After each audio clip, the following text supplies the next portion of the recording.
Hello everyone, welcome back to my channel, and today in this video I would like to show you how to create a new group on Snapchat.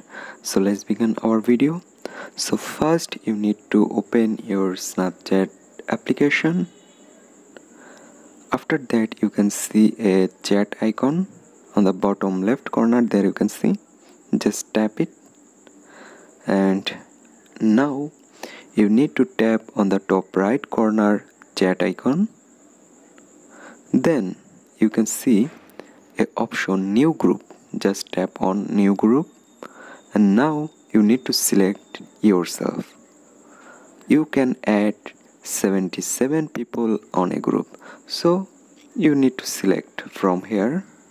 I select like that. I select, then you can see an option on the bottom, chat with group. Just select it. That's it. Now your group already created. Now you can rename your group like that. Tap on the top pen icon. Now type your group name,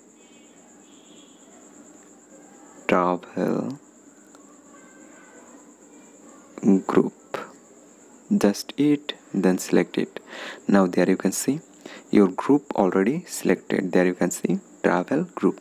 So guys, in this way you can create a Snapchat group very easily. So hope guys this video can help you. Don't forget to like and subscribe my channel. Thank you everyone for watching this video.